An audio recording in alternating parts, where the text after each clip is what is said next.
Welcome to మన TV. 369.89 కోట్లతో చేపట్టిన నిర్మాణ కార్యక్రమంలో దాదాపు 80,000 మంది ప్రజలకు ముంపు నుంచి విముక్తి కలిగించిందని సీఎం పేర్కొన్నారు. 12.4 కోట్లతో అద్భుతంగా రివర్ వ్యూ పార్కును తీర్చిదిద్దామని చెప్పారు. Modern entry plaza, walking track, open gym, చిన్నారులకు ఆట స్థలం, గ్రీనరీతో సుందరంగా ఆహ్లాదకర వాతావరణంతో బెజవాడ వాసులకు కొత్త అనుభూతిని కలిగిస్తుందని సీఎం చెప్పారు. రిటైనింగ్ వాల్ తో పాటు రివర్ వ్యూ పార్కును ముఖ్యమంత్రి ప్రారంభించారు. ఇప్పుడు ఈ కరకట్టు వాళ్ళే మీరు చూస్తా ఉన్నారు.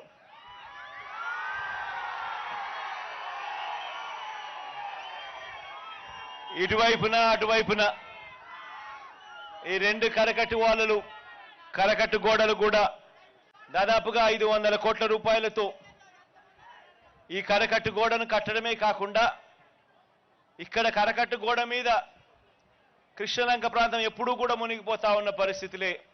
ఎప్పుడు వరదలు వచ్చినా కూడా ఇక్కడికి ప్రతి సంవత్సరం వరద వచ్చినప్పుడు వచ్చి ఇక్కడికి వచ్చి 4 మాటలు చెప్పే కార్యక్రమమే కానీ ఖచ్చితంగా ఈ ఏరియాకు ఈ గోడ కడితే ఇటువంటి పరిస్థితి రాదు, ఈ గోడ కట్టాలి అన్న ఆలోచన చేసిన పుణ్యం ఏ ఒక్కరూ చేయలేదు.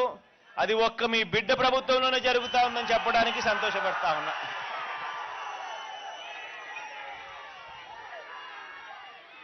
కరకట్టు గోడ కట్టడమే కాకుండా